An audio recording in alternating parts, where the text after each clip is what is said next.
Welcome, everyone. Today is May 26th, 2021. We are glad to be coming your way. This is the Progressive Mind Show. My name is Sena, aka Alinco.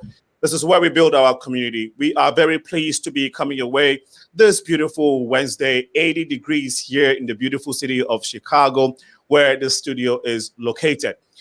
We would encourage you to share the feed if you just join us on Facebook and on YouTube, as this one will be very interesting. We're going to be talking about tribalism in Africa. Is it the root cause of our problems? We have great guests here who have in-depth knowledge about Africa, the Black race in general, who will help with the discussion. We encourage you to join us. But before that, we will take the Captain Mike segment. When we come back, we'll definitely be looking into why we are here this evening. I am glad to be coming your way. And Captain Mike will take it from here, my brother. Beautiful weather. I was just talking to Dr. Glover in Florida, and he is complaining about the weather in that state. So tell us what we got going on today in terms of weather and sports, and we shall go to Glover, Dr. Glover, to tell us what's going on in Florida. Well, right now, really nice weather. 80 degrees, partly cloudy skies. Winds are out of the west at 12 miles per hour. And watch out for tonight. We're going to have a full moon, so be careful for werewolves. Earlier today, we had what was called the blood moon, and we had a lunar eclipse. For those, we didn't really get to see it because we had some overcast skies and some rains, but those of you who got to see it, it was pretty impressive. And you can go online and see some of that lunar eclipse from earlier today. We're going to be complaining about the weather too. Tonight's going to be nice, going to get a low. We're going to go down to about 54 degrees tonight. Tomorrow, going to get cool, much cooler. We're going to be about 12 degrees below our normal high, windy and rainy. Winds are out of the east, so it's going to be cooler by the lake, much cooler by the lake. Same Friday, windy, very windy, Thursday, Friday, and Saturday. So hold on to your hats. Sunday, a little bit of reprieve. We're going to get up to about 60. Well, right now, really nice weather. Monday, Tuesday, and Wednesday, possibility of rain. So keep those rain umbrellas handy, and we're going to recover to up to 70s. But the next few days, Thursday, Friday, Saturday, not good at all. In sports, not good at all. The Sox lost 4-0 to the Cardinals after winning the first two in the series. And the Cubs and the Pirates right now in Pittsburgh are on a weather delay for rain. Moving into health and fitness, we've touched on it before, but it's an important topic. We're going to touch on it again. We're going to talk about strokes, and we're going to talk about what are some of the signs to look out for yourself or someone else. Well, first, what is a stroke? A stroke occurs when the blood supply at a part of your brain is interrupted or reduced and prevents the brain tissue from getting oxygen. Your brain cells can begin to die within minutes, so this is an immediate emergency. Stroke is a medical emergency. For more information, go to the mayoclinic.org and we're going to look up for some information on stroke. But what do we do if we think that someone is having a stroke, and what are some of the signs to look for? Well, let's remember the acronym be FAST, because you have to be fast. B, balance. Does the person are they in balance? Are they losing their coordination? Look at the eyes. Are they having trouble seeing? Are they having trouble focusing? F, face. Is the face starting to droop on one side or the other, or both? Can they smile? Ask them to smile. If they can't, something's going on. A, arms. Ask them to hold their arms up. If they can't hold their arms up and they start falling, something's going on. Speech. Slurred speech. It's not, maybe you can think it's a joke at first, but then if the person can't articulate and they are slurring their speech, something may be going on. T, if they have a terrible headache, a sudden terrible headache, it might be something going on. So dial 911 immediately. And here we are. Be fast. If you have a stroke, balance eyes, face, arms, speech, terrible. And we pronounce it like Charles Barkley. So terrible. If a terrible headache comes on, something might be going. Call 911 immediately. Better to be safe than sorry. And with that information there, Sina, we're going back to you. Thank you so much for a great update. We are pleased to have you. We wanted to do that update on the airline industry, but let's see if we can do that next week. Would we have you You'll be available next week. I know you have a busy schedule with the company. How's next week looking for you? Yeah, we're looking like we'll be right on time for a departure with your show. Okay, great. So in that case, let's try and do that next week.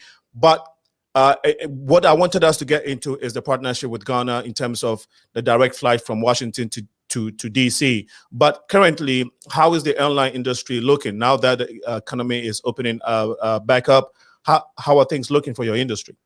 Well, everything is still moving smoothly. We're still heading in a positive direction. We have about 60% of the capacity of passengers that we had in 2019, and pretty much a return of the vacation travelers, but it's lagging on the business travelers, which makes sense because a lot of businesses haven't returned their workers to their site, so most people wouldn't be traveling to make a visit if workers are still working from home. So it tracks along with that. So that makes sense. But we are recovering. We are seeing a return to the vacation traveler. So a lot of full airplanes and a lot of people are getting the vaccine. So it's opening up. It's picking up.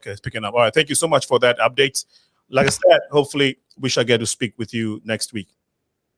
Yeah, I'll see you then. All right, that was Captain Mike Sedgman, and we are back to the show this evening. Now, just want to welcome you all, and we are very excited for this one. Just bear with me while we take care of this. Okay, so today's a beautiful day. As I said, it's May 26th, 2021. It's about 7 minutes past 6 p.m. here in the studios of Progressive Minds. We're located in Chicago. Good evening, everyone. Again, welcome to this beautiful show, the Progressive Mind Show, the #1 community building show in the world. So we want to look at Africa and tribalism. Africa is the most culturally diverse continent in the world, comprising over 3,000 groups with over 2,100 languages/dialects. Africa has over 54 countries, all with their own forms of government. On today's show, we want to discuss one of the consequences of having such large ethnic groups on one continent or in one country. Tribalism is what we want to call it. It's that topic. We will begin by looking at what tribalism means. Then we will look at the effects of tribalism on politics, economics, and general nation building. So, as we all may know, tribalism has a general definition, which is the behavior and attitudes that stem from strong loyalty to one's own tribe and social group. But we will let our guests tell us what they have. We will let them tell us what their definition is when it comes to tribalism, based on what they've learned and have observed. And this evening, we are glad to have in our midst this great guests who are going to help with this discussion. We have Dr. Clover, who is here. We would like to, bear with me, let's get them here. Dr. Clover is in the studio with us, but we were trying to see if we can get this going. Just bear with us. Okay. Let's see. Okay, so Dr. Clover is from Florida. He is a professor in political science, also a retired provost, right? I think we had you on mute. A retired vice provost. Yes, I don't know why I insist on making you the provost of that school. Yeah. That's a big difference, isn't it? Yes. Retired vice provost of Florida University, South Florida University, right? Yes. Okay, great. And then we have Dr. OLATUNJI, who is a lead pastor of House of Prayer in the United States, Canada, and in Nigeria. He's also a biblical theologian. We have Simon OGETO, who is a CEO of Seed Group LLC here in Chicago. And then we have Dr. ASANTEWA OPPONG WADIE.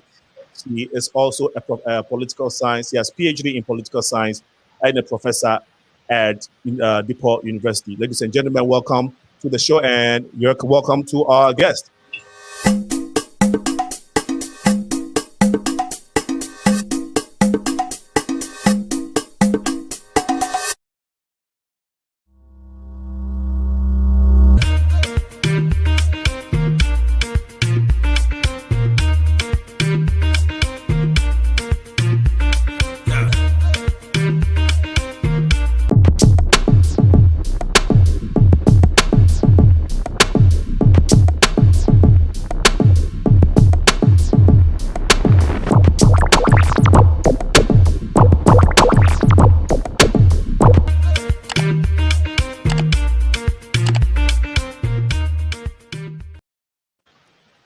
Before we begin the show, I would like our guests to tell us briefly a bit about their background. Some of them are not strangers on this show. Dr. OLATUNJI, ASANTEWA, and Simon OGETO. But Dr. Clover, this is his first time. So we'll let him tell us a little bit about his background, and we can go to our next guest. Okay. Dr. Clover, yes. Well, I was born and raised in Ghana, in the Volta region, and sadly to say, and this may be part of the discussion later, it is my area in Ghana now that you have some individuals saying they want to separate from Ghana based on the fact that that part was part of Togo in history. Anyway, I came to this country from secondary school. All my education was here, and I taught at the University of South Florida before I rose up to administration and retired just about a year and a half ago. Thank you. Thank you so much for a brief introduction. And Dr. OLATUNJI, again, this is the second time, but briefly, just so that those who are first seeing you can have a good understanding of who you are. Thank you so very much, Alinco. My name is Simon OLATUNJI. I am from Nigeria, southwestern Nigeria. I'm Yoruba, and the ideology of the Yoruba people is not really oriented towards tribalism. We simply believe in the homogenic nature of our tribe. Right? I hail from Nigeria, from the southwestern part of Nigeria.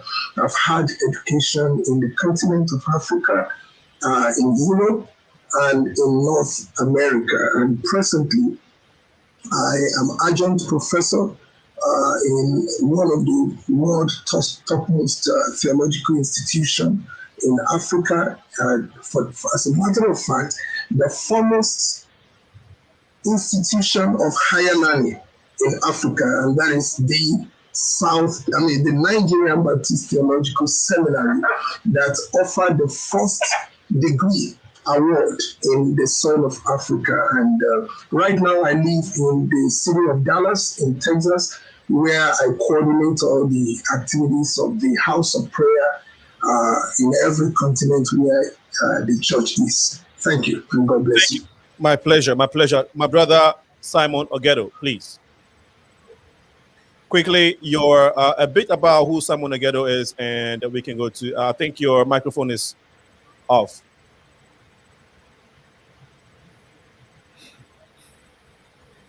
Okay. Good evening, ladies and gentlemen. My name is Simon OGETO. As you've heard, I am the president and CEO of Seed Group, Chicago. I am originally from the East African country of Kenya and lived in the United States now close to 30 years. I have a background in tourism and higher education. And these are two areas which I've kind of been my forte over the last 25, 30 years here in the United States. As an African, this is an area that is very interesting because it comes out as a double-edged sword. But I hope that the gentleman here and the lady will be able to share their input with the view of addressing some of the challenges that will move the continent forward. Thank you. Thank you so much. Dr. ASANTEWA, yeah, thank you.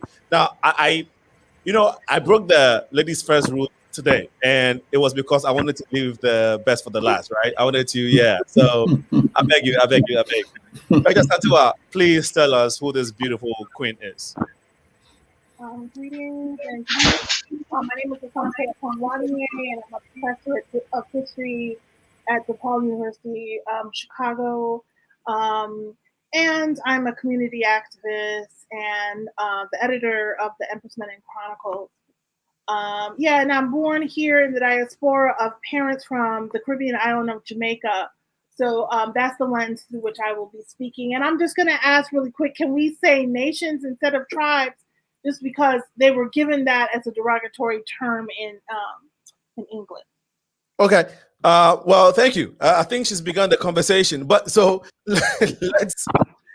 let's Dr. Clover, in your learning experience and observation in life, your definition of what tribe or tribalism is, since ASANTEWA has already poked us, so we should call it, she wasn't named Dr. ASANTEWA. What name did you call it again? I said say nations. Okay, nations. For the purposes of this show, we will stick to tribalism, and then after we can, we can decide. We can decide based on popular vote. But Dr. Clover, your observation, when it comes to tribalism, and I think that because of the feedback, so we've been doing the mute thing. So I think you are unmuted now. Go ahead, Dr. Clover. Oh, yeah. I'm okay now? You are okay now, yes. Okay. First of all, let's understand the word before we, what we mean by tribe, nation, or an ethnic group. And tribalism. They are not. Tribalism, nationalism, and ethnocentrism are outcomes. Thank you. Okay. Thank you. Now, tribe, nation, and ethnic group all have the same meaning because they deal with a people who share a common culture, a common history, a common language, and a common ethnicity. What has happened is that in the 16th century, when Europe came out of the Dark Ages, the Renaissance, and started exploring, they basically divided the world into two: the world of Europe and the world of natives. The world of Europe is the Christian civilized, and the world of natives are the primitive. And so the world of natives live in tribes, and Europeans live in nations. So that's where, Dr. WADIE is saying tribe is a derogatory term. Indeed, that is what has become the meaning of it. In its origin, in Roman history, that was not the case. But with the rise of Europe into prominence, tribe has been relegated as a derogatory term to be used to those who are not in the European civilized term. So that is where the term came from. Okay. Wow. Thank you, Dr. Olatunji. We'll go that way, right? So we'll go in that sequence: Dr. Olatunji, and then Dr. ASANTEWA, and then Simon. I think I would have to take care of this. Yes, go ahead, Dr. Olatunji. Thank you so very much, Dr. Grover. Thank you for that very apt definition of tribes. I doubt if the tax is not done already so early enough in the show. Well, I will just go ahead and say, while he has described or maybe defined what tribe, nation, and ethnic group is, I will just go ahead and give us some other definitions which has to do with tribalism. I think the West, you are both right, Dr. Grover and Madam, you're right to say that the word tribalism is actually born out of European or Western ideology or sentiment against the nations of Africa.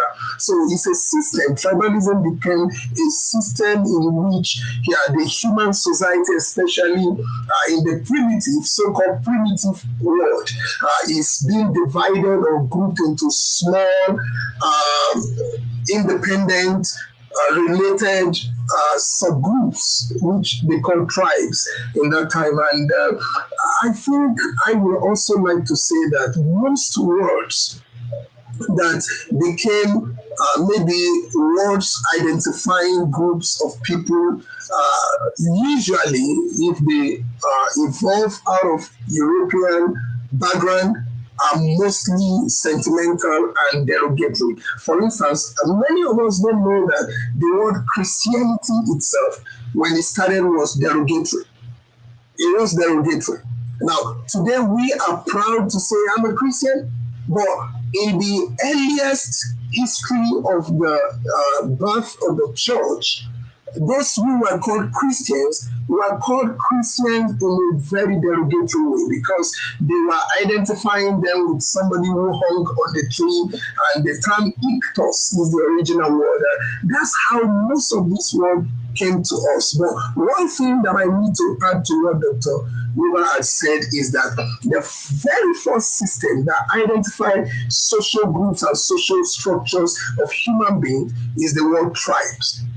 Because we are a nation and ethnic cells, there is a kind of unit called ethnos. The word ethnos is the word that identifies people biologically related or linguistically related, or people who just agree, maybe by means of nomenclature, to be identified as same. So that is how the word tribe comes from. I will save my other contribution after the other speakers have had their own opinion. Thank you very much. No, my pleasure. Thank you so much for a powerful submission. Dr. ASANTEWA. Okay, so the ones that I'm going to use this evening is situated more in the diaspora than on the continent of Africa, and it helps us, one, begin to see that these ethnicities were not mutually unintelligible to each other, because there was an intentional mixing of people on what is called the Middle Passage, but we know now that that's a derogatory term, named after the men who made the money on the ship ride that took people from Africa to the Americas. But what is even more important is that when they mix these people together from different parts of the Congo, from different parts of Senegal and Ghana, and they would intentionally mix so they didn't have a lot of the same ethnicity in order to bring about a successful rebellion or revolution on a ship. If everyone spoke the same language, this would be easy to facilitate. But what we found was where they landed in the Americas, they found that they had much more in common than they had separate, and they were able to fuse a common Black culture wherever they landed, be it in Jamaica or St. Kitts or Cuba or in the United States. They were able to say, oh, you do this, I do that, and fuse something that was common. So a lot of things that seem hopelessly separate in language and in culture really are not so. And I think that those differences are emphasized for the purpose of European domination. Wow. Thank you. Thank you. Thank you. Thank you. Simon OGETO. Well, I don't want to belabor on what has been said. I do acknowledge it with a lot of sincerity. I'm going to give a perspective that is very, very insightful. And I don't know what was going on in Africa in 1440, between 1440 and 1450. This is when this gentleman called Johannes Gutenberg, who was an exile from Mainz, Germany, invented printing.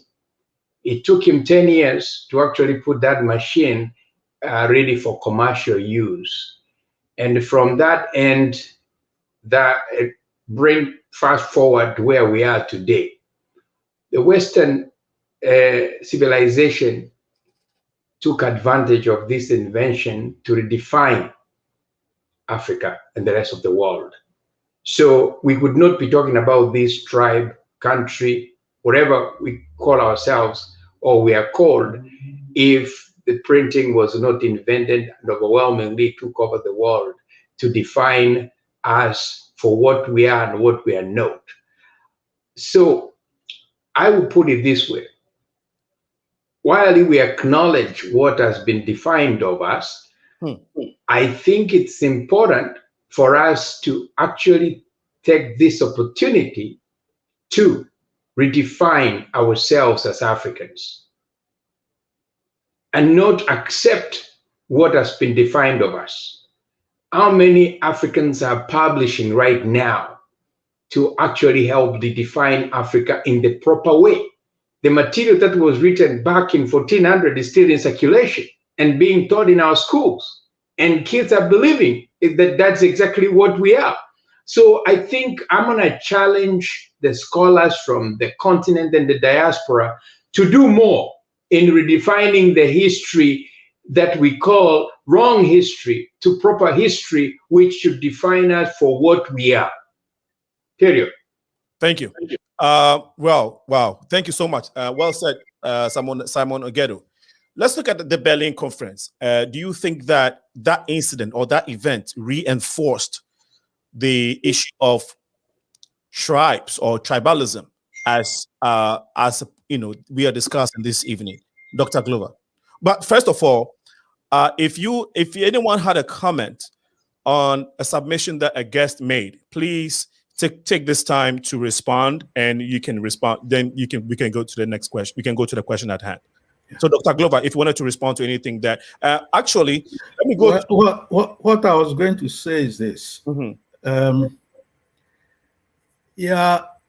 Even before Gutenberg's press, the fact that for me, the change began with Marco Polo's trip to China, when he came back with gunpowder, and the Europeans used the gunpowder to invent guns. And in their explorations, where they met Africans or Asians without guns, the gun versus the spear or the gun versus the arrow, and they subjected us, they defeated us. And from then on, imposing their civilization and their terminology on us. Okay. So what I'm saying is this. First of all, if I go back to the word tribe, nation, ethnicity, what I need to explain is that all countries have, in essence, tribes or nations, and they all practice tribalism or ethnocentrism. Look what is going on in, let's say, Britain, Great United Kingdom, where Scotland is agitating more and more for separation. Look at Spain, where the Basque are agitating for more and more separation. These are all ethnocentrism or nationalism or tribalism.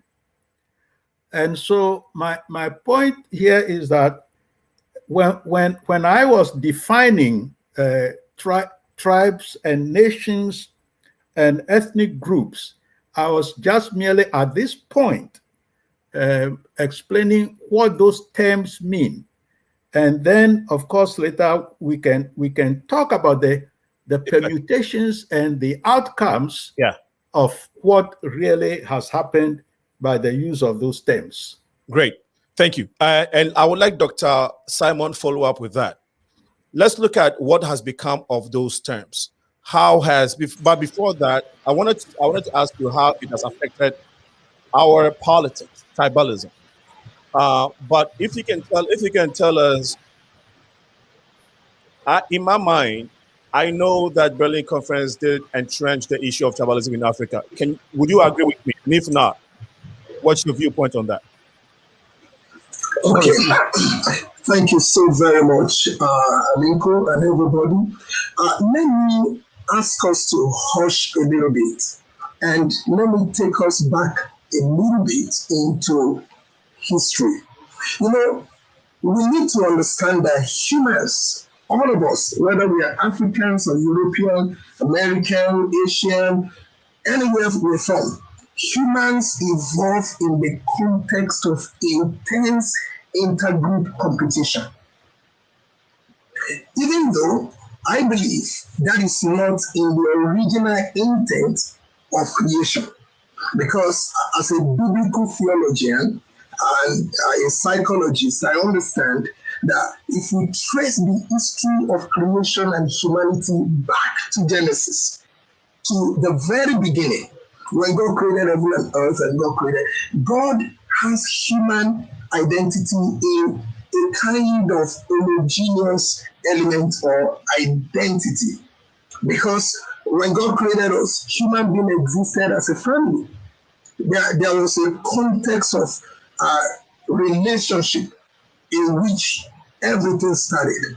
But you see, as things develop, we found a time in which there was disintegration, and I also find a kind of explanation from biblical perspective of when people are so united and they speak only one voice, only one language, and there is presumably only one tribe. And they were resolved to build a tower. Now, that tower was to reach to heaven, and they were resolved they were going to build. And everybody was in one mind and one language, and they made a decision. And the Bible tells us how God said to his heavenly council, so to say, that these guys are just resolved to build, and they're going to build up to heaven because they wanted to reach maybe the throne of God, or they want to see where God is and have a peep. But God said, if I let them grow this way, they are going to do what they want to do. Nothing can stop them except we cause a dispersal or a diversity of language, so that, at the Tower of Babel, it is believed that God caused a linguistic commotion, a kind of linguistic confusion in which men were no longer able to understand themselves, and then there was a kind of dispersal afterwards. So that is believed theologically or biblically to be the genesis of language or tribes, so to say. And when you look at the book of Kings, the first and the second Kings, that was written during the Babylonian exile around 550 BC,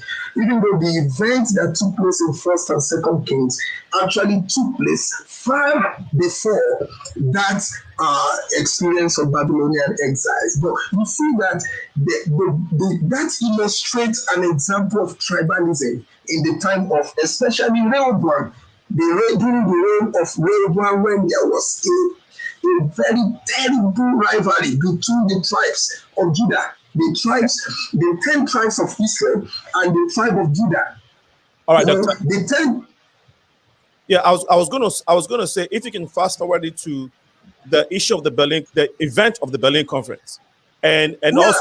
No, I want us to take this thing to know. The assumption. I know that Dr. Kluber wants to interject quickly. Yeah. Okay. Dr. Olatunji, my point is this. Okay. Yes. After the flood, humans decided to build a tower to reach God. And he stopped it and introduced the languages, and in essence, introduced the different cultures. And my point now is that Christianity and Islam, which are the outcomes of Judaism, have used the sword and the gun to try to reimpose a oneness that God, in essence, has said he no longer wanted. In other words,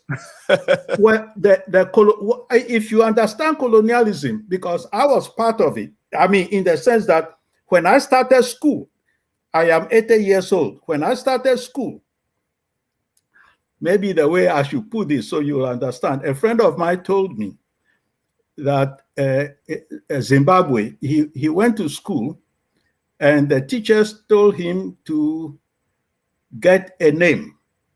And he said he has a name. And the teachers will not accept it. So they kept badgering. So the father said, tell the teachers your name is Spider. And the teachers accepted it. What was going on here was that his father had given him a name that was not a Christian name. When I went to school, my name was changed from my name, African name, Ebusiansa, so I am now officially Roland.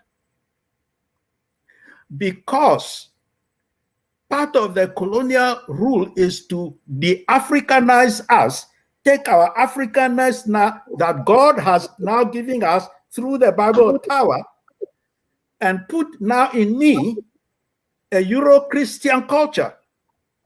So my point here is this. We cannot go back then and say, this is, we know that God created the different cultures.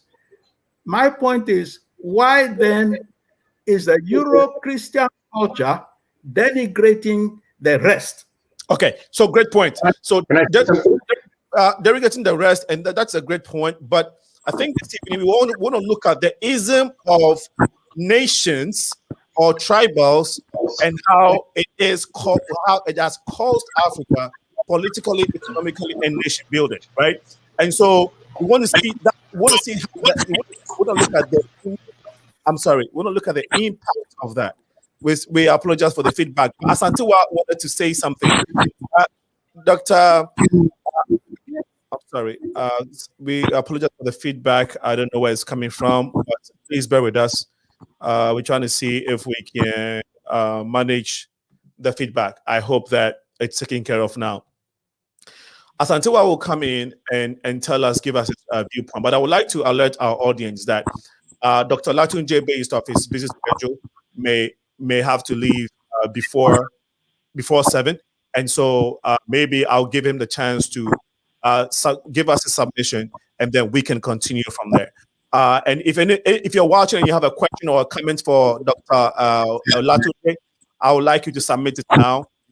Don't wait till after 7 p.m. because he may not be able to. He may not be around to respond to it. Since it's almost 6:30. ASANTEWA, if you can comment quickly, and we can give the rest of the time to Dr. OLATUNJI. Okay, I just wanted to say that one of the things that Europeans recognized when they began to expand after 1492 was that they came into absolute loggerheads and war to settle the Americas. That is to decide which European nations were going to occupy and hold the United States of America. We know that they had a full-out revolutionary war here. Which European nations were going to get the ideal islands of the Caribbean, because those have 3 growing seasons and they maintain a degree of 80 degrees year-round. So it's ideal to grow a cash crop. But when it came to Africa in 1884 and 1885, they sat down at the Berlin Conference. They said, no more war. These wars have cost us too much. So Wilhelm invited all the European nations who were major players. That means you have an army and a navy.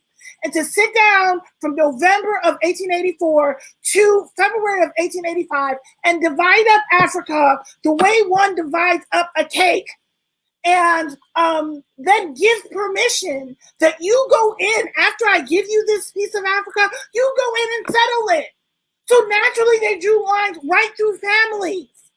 You have the same people in Togo that you have in Ghana, not because those people cross an invisible border, but because somebody drew a line. Right. No. The tribalism is definitely exacerbated by Europeans and the destructive work of colonialism that has happened on the continent of Africa, starting at the Berlin Conference. Thank you so much. Thank you, ASANTEWA, for your great point. Dr. OLATUNJI, can you complete? I know Simon wants to say something, but again, because Dr. OLATUNJI has to leave. Okay, Simon, please don't forget your train of thought. I'll let you speak. Dr. OLATUNJI, please. Okay. All right. Thank you so very much. You know, I am very grateful for this very, very good conversation. Thank you for giving me the opportunity to quickly, submit my own submission. You know, when I was talking about biblical activity, I will come back to it. But let me quickly talk a little bit on the Berlin conference. Thank you, Dr. ASANTEWA, for that very beautiful background that you already painted. You know, there was a man, the chancellor of the newly created German Empire, that was in his official residence and in Berlin, and he had hung on a wall an African map that looked to him like a question mark, and he had an idea about Africa, what it should be, even though Dr. ASANTEWA was, voicing the opinion of the West that they wanted to end the war, but I think not. There is a Nigerian historian by the name Professor Godfrey Ozugbe who exposed the conspiracy behind the Berlin conference, the so-called Berlin conference that lasted about 104 days, in which they tried to kind of scramble and partition Africa due to the European rivalry, and they divided it, and everybody has a piece of cake, just like the language that the Dr. ASANTEWA is already used, as if Africa belonged to them, as if it was their own land or their own possession or inheritance. So, but I think that was the point at which they actually caused war in Africa. They did not end war in Africa. That was the birth of the modern sense of tribalism. I was trying to develop this to let us see that even though the consciousness of tribes had existed long enough before Berlin, before Africa was actually discovered, it has existed though, before it was discovered, before Europe was discovered, before Germany was discovered, the concept of tribe, according to the definition of Dr. Glover, had existed. And humans had evolved in the context of this, sentiment of identification with a people, with a tribe, with a nation, with an ethnos. But however, when these British expeditors, the colonial masters, the French expeditors, the Germans, all of them came to negotiate our lands and divide it and scramble for it and, take the best of us, they came to sow the seed of bitter rivalry. And they kind of implanted in us some ideology of inferiority. And that is where bitter rivalry set in Africa. When, I remember in my own historical background, where, if you look at the history of the Yorubas, which are my own people, the Yorubas are warring group of people. They don't believe in if you slap in one cheek, turn the right, turn the other, as the Christian teach. The Yorubas are warring tribes. But though they defended their territory, the Yorubas defended any African territory against any invading enemy. The Yorubas were ready to defend their Ashantis in Ghana. They fought in the Damiel battle. They fought in the Caliphate battle to defend other tribes. So this was the kind of thing that had existed, a kind of mutuality, a kind of cultural unity and affinity that existed in Africa before the arrival of the West. And nothing, I want to tell you, gentlemen and ladies, nothing is comparable to the virulent color sentiment and prejudice, the racial sentiment and prejudice that existed in the West today. Nothing as such existed among our people. Unfortunately, after the Berlin, after the so-called negotiation and partition of the continent, Then we began, it's like to your tent, O Israel, the biblical to your tent, O Israel. And everybody became more inclusive and individualistic, and a kind of sentiment grew that I begin to suspect my neighbor. I begin to feel that, okay, and they impose also one thing upon us, their languages. Okay, doctor, let me pause you right there. Since due to lack of your time, right? And now, since you brought the Yoruba issue and you're about to leave, I mean, I know you have to go to the next meeting. Why did the Yoruba and Igbo kind of tribal rivalry exist before the Berlin Conference, or did the Berlin Conference actually cause that? And you also mentioned how the Yorubas fought for other tribes, the Ashantis and whatnot. Why is that rift between the Yorubas and the Igbo in Nigeria? If you can, when it comes to tribal sentiments, if you can just expand on that a little bit before you leave. Thank you so very much. What is called the Igbo nation today is not what it used to be before Nigerian independence or before the Civil War. The Igbo nation belongs to the southeastern Nigerian, which is not an homogenic culture. Yoruba is homogeneous because we speak all Yorubas. We have at least about 301 dialects among the Yorubas, but we all understand ourselves, so we speak one language. But the Igbos belongs to a nucleus, a part of Nigeria that is rather heterogeneous in nature, and they don't speak the same language. But the rivalry that is between tribes, intertribal rivalry that is ongoing in Nigeria right now, goes beyond Yoruba and Igbo. Is kind of a complicated situation, also caused by European rivalry and the indirect rule system imposed upon us by British colonialism. And I want you to know that right now, the nation is at a point in which each tribe and each group is clamoring for autonomy. Right now, it's even more than rivalry. If you are thinking of rivalry right now, I think we are thinking of unity, because the Igbos, the other southern Nigeria, southeastern Nigeria, southwestern Nigeria are, united right now in something we call force majeure. And we are using the instrument of force majeure to challenge the constitution and the federalism of the nation or the state of Nigeria, to ask for or to clamor for something we call a referendum, because every one of us wants to go our own separate way, not because of rivalry, but because of unity. We are now united to see that what became Nigeria is solely an ambition of the Britain. And they used us because of their colonial interest and some of the interest in our natural resources, and they are using the northern Nigeria, to create such division among us so that they can take the best of us, because the northern Nigeria are the less educated and the easily manipulated, the formidable group that they find as, palpable to them and usable by them. So right now we are united. We are not divided. Okay. So that's all I can say. Thank you so much. And to my guests, I'd like to, I'd like you to pardon me, my honorable guest, that we had to make adjustment just so we can accommodate Dr. Olatunji's busy schedule and his next commitment, and that's why we are pushing so much time.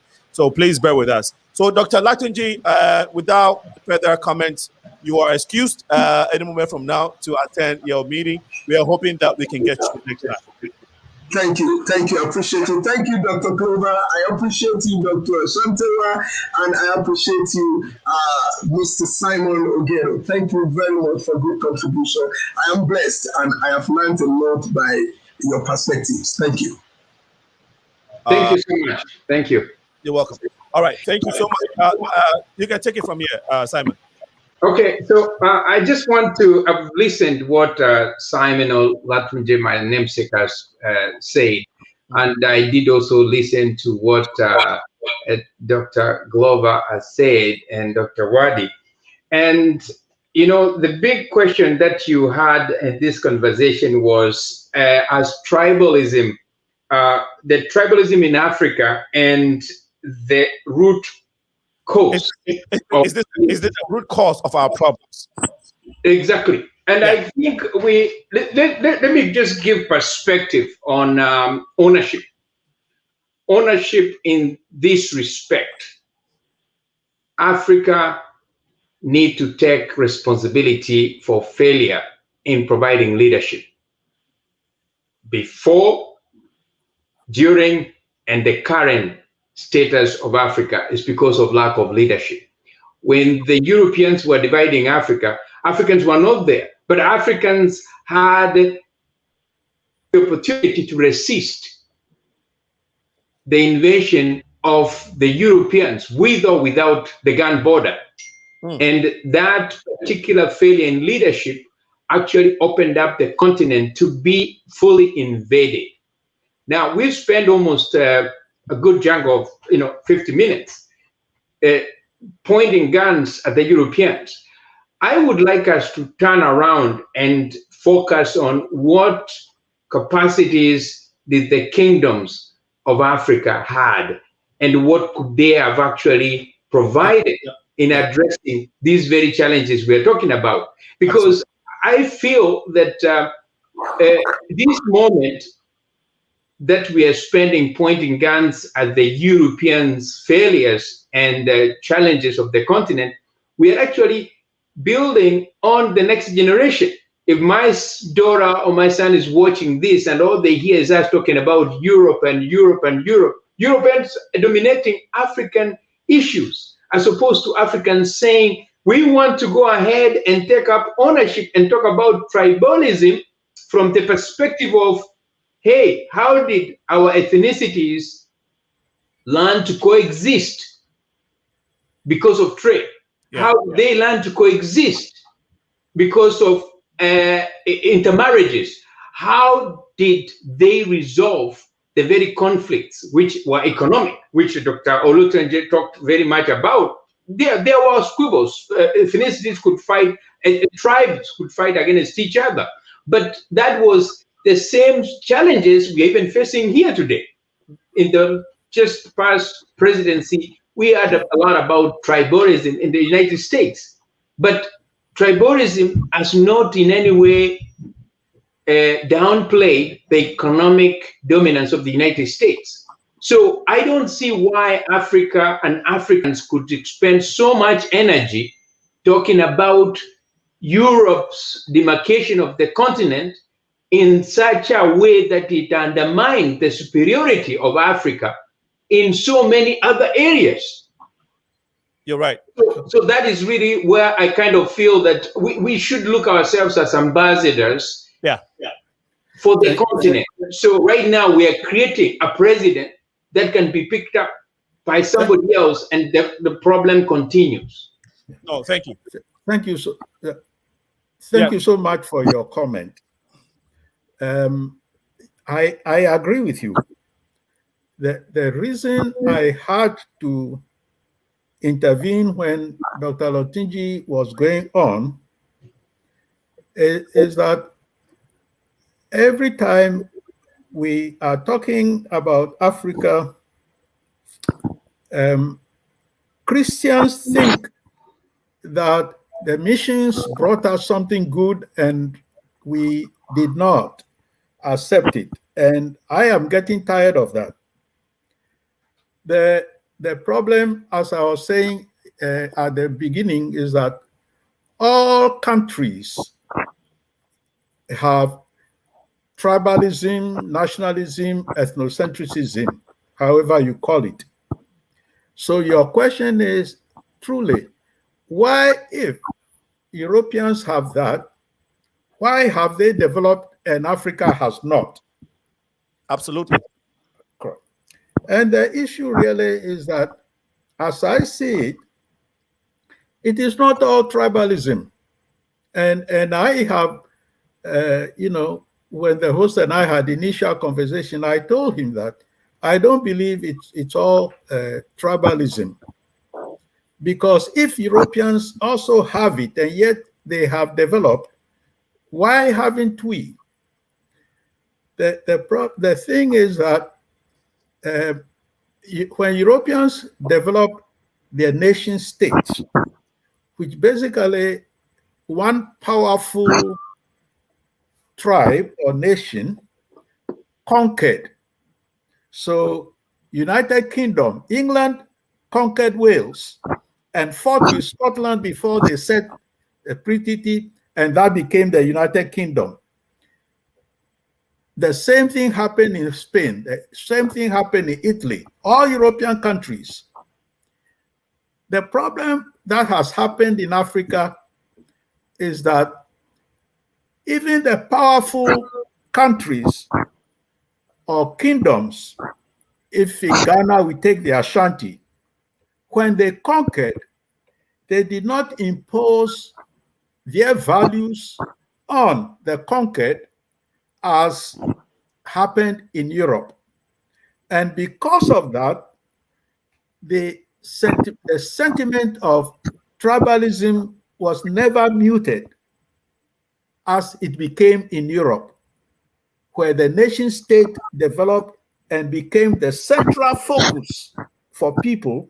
That did not happen in Africa because the conquering kingdoms never imposed their values and themselves on those who were conquered.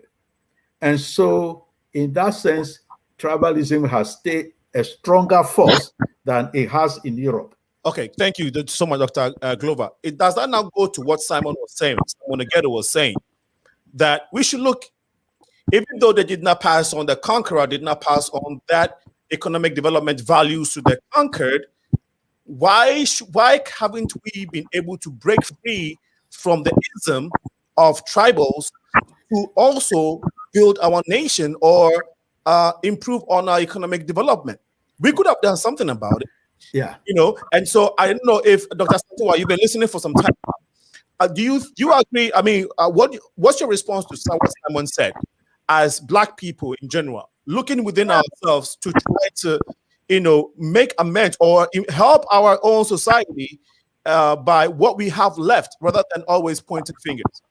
Yeah, so I think one thing that is crucially important is the construction and the creation of whiteness, and that helps Europeans come together. They created a collective identity that was based on something they had in common, which was skin color. Otherwise, you would have the British against the Franks, etc. Now, we do have a successful example on the continent of Africa. That is the nation of Ethiopia being successful in congealing all ethnicities to resist and overthrow the Italians twice. The last time being in 1941, and to get international help doing that. They were even able to get Black people from the diaspora by creating the same thing, a collective identity around what they had in common, which was skin blackness. Haile Selassie's pilot came from Chicago. A Black man from Chicago was his Air Force. So he created that collective identity, and he was successful. Are you saying that? I mean, again, I wanted you to address what Simon. Simon, you want to respond to that? Because I love what I've just had Dr. WADIE talk about how Ethiopia, after fending off these Italians, was able to welcome with open arms these pilots from the United States to go over and build Ethiopian military. Now we're talking about solutions here. I love solutions. One of the commenters has asked this question: what have we done over the last 60 years Africa has been independent? Nothing, but given these leaders every opportunity to exploit our ethnicities, our tribalism, so that we can keep on electing them back to office over and over again. So look at the country like Tanzania. Tanzania, through its founding father, Julius Nyerere, actually designed one of the most profound strategies that is going to be lasting in saving Africa from these gallows of death from the West. He was able to provide a common denominator called Swahili as a language. Mm-hmm. Tanzanians, as many as they are in different tribals, they do not speak those tribal languages. They use Swahili as their national language. Mm-hmm. I am proud to say that Swahili right now is widely spoken on Eastern, Southern Africa, and actually the country of South Africa adapted Swahili into their curriculum. So one of the challenges of addressing tribalism is actually coming up with a common language. English is a Western language. So as much as we speak it, we are not actually liberated. We need to be able to have a common African language. And Swahili is the only standing language that can be used to unify the continent in order to address this monster called tribalism and poor leadership. So those are the two key things. If we can address them, then we can talk about these economic challenges which can be overcome. Remember this, through the compromise of poor leadership and tribalism, a lot of minerals make their way out of Africa to feed Europe. Okay? Yeah. Through this tribalism, yes, the very basic powder was used to compromise some leaders in Africa who actually, unfortunately, were even in support of slavery. Slavery could not have succeeded if it was not some African leaders who actually opened up the continent to take advantage of their own nemesis. So I really want us to give this perspective. There is a great opportunity we have here to be able to provide a direction for the continent, and the diaspora has a huge role to play. I hate us going back and recoiling and spending 2/3 of our time talking about problems and blaming, then coming up with solutions which are going to take us to the next level. Great. Thank you. Thank you so much, Simon, for the point you made. It's good to not identify, but a lot of times we lose sight of the benign issues, so to speak, that are prevalent within the Black community or in Africa. And we don't talk about it, hence we're not able to provide solutions. Because sometimes you have to identify or at least bring to bear some of the hidden issues. And once you deliberate on them, then you can start finding solutions. And that is what we are trying to do this evening. That goes to this this point that I have in mind. So in Africa, again, to your point, Swahili is now a national language.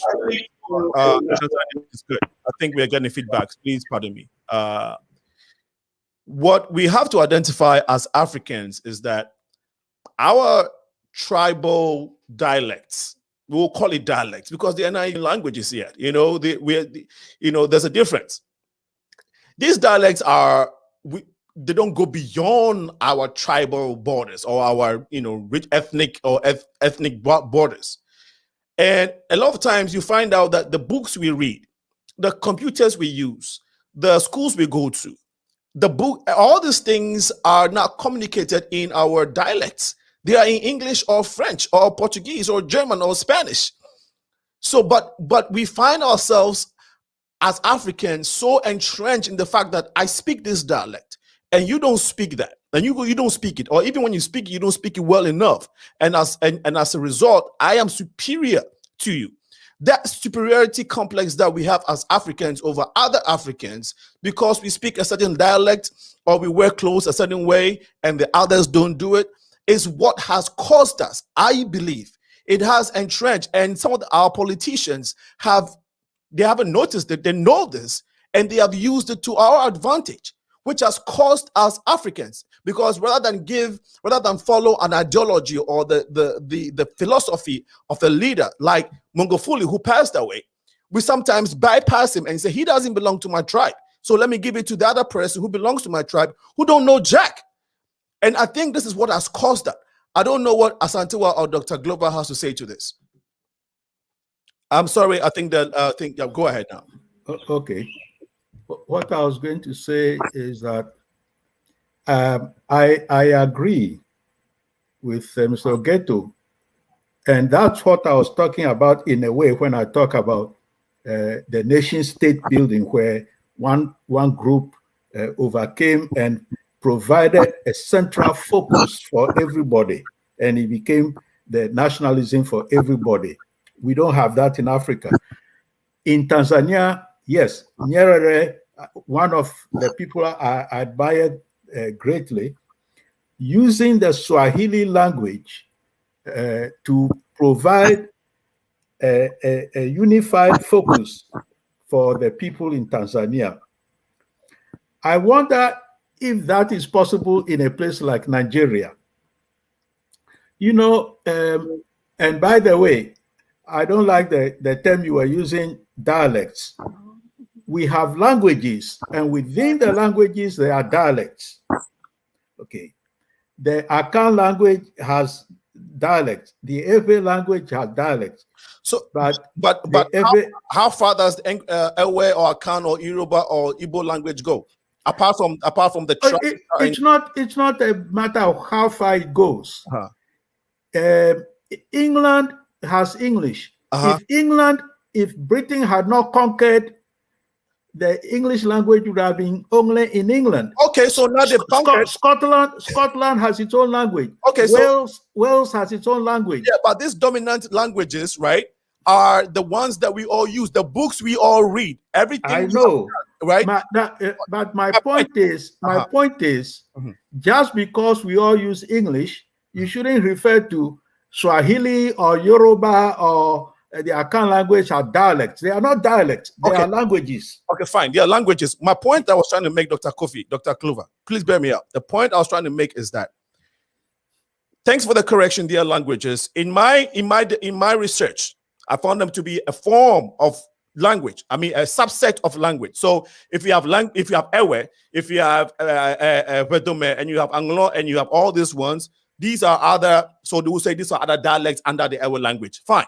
What I'm saying is, bear with me. What I'm saying is, even though they are important, I'm not rubbishing these tribes. I'm a proud African, and I speak Ewe. That's what I'm saying. Even though we have this, we have used these languages as a superiority complex, I'll say, thing over the another, just because one tribe doesn't. Maybe my tribe is bigger. Maybe Swahili is the most dominant language in, let's say, Kenya. The other minority tribes will feel intimidated by, and sometimes they don't even feel, they are intimidated by the superior tribe. It happened in Rwanda, and the Tutsis and the Hutus. So that's my point. We used it in the wrong way. Yeah, but what really I was going to say, is this: that the Tanzania is fortunate in the sense that Swahili is a language that developed out of African language, Arabic, and Portuguese, and then others added. So no African nation or tribe owns Swahili as such. Okay. I get your point that if you come to Ghana, for example, even though the Akan is probably about close to 60% of the population, you will still have a problem insisting that the Akan should be the lingua franca in Ghana, and the Ewe will not accept that, the Ga will not accept that, and so on and so forth. So I understand that. What I was going to suggest then is that even though the language, fortunate for Tanzania, the language may not be the focus for our nationalism, economic development could be. And so the question is, how do we achieve economic development? Thank you. Thank you. Great question. Okay. And what I was going to suggest is this. Every scholar, or most scholars, will tell you that what the West is telling us of how to become developed is totally wrong, because that is not how they became developed. In the, I think 80s, a group of prominent leading political scientists in the US wrote a book called The Civic Culture. And in there, they argued very well that democracy is not what builds economic development, but rather democracy is the outcome of economic achievement, economic development. Okay? Yeah. And if you look at the economic history of Europe and America, that is exactly what happened. So my point is this.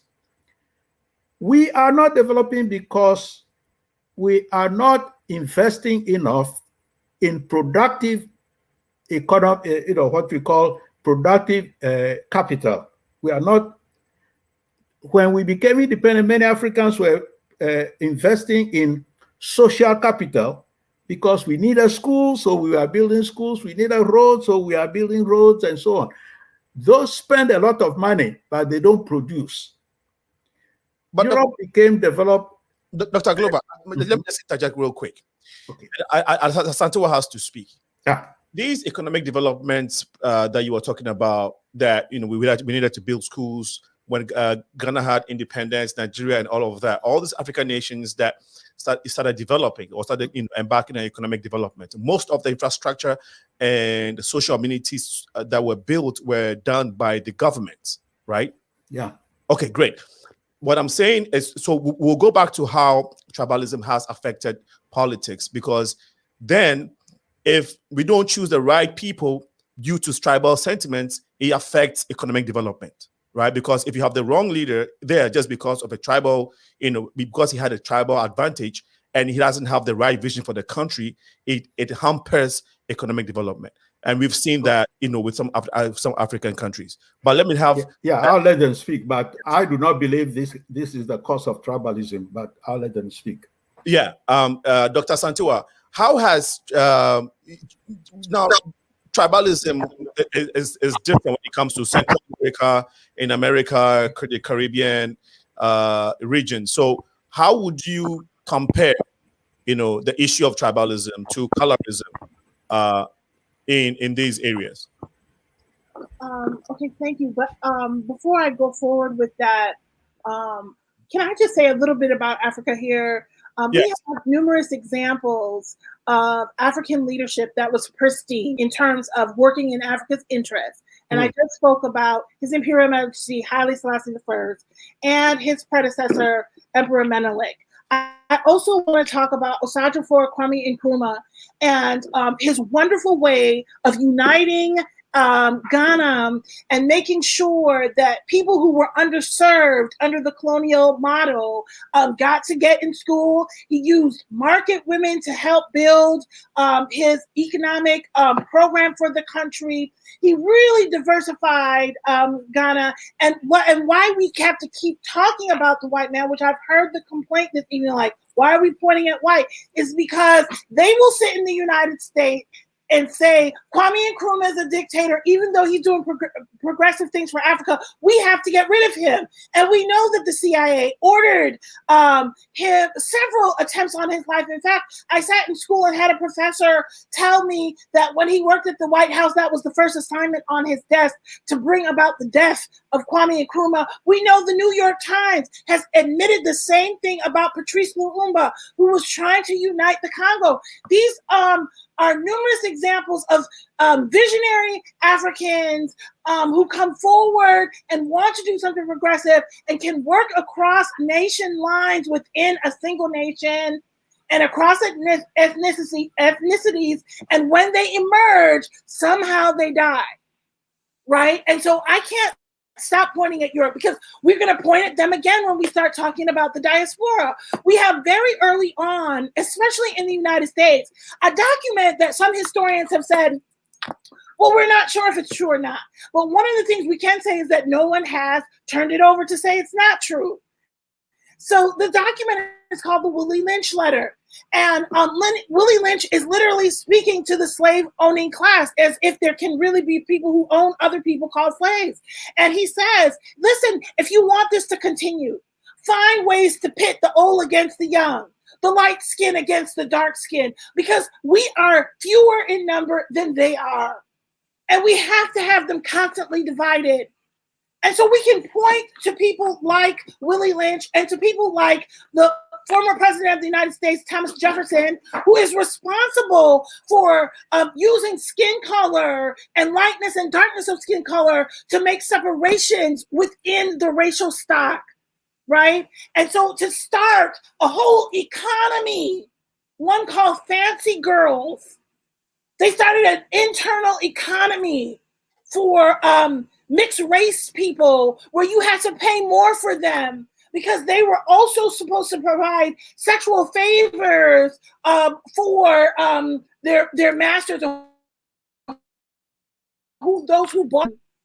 And so they're of course going to assign greater worth to someone who has skin likeness to theirs. And this is carried forward into the 21st century, and we can still see it.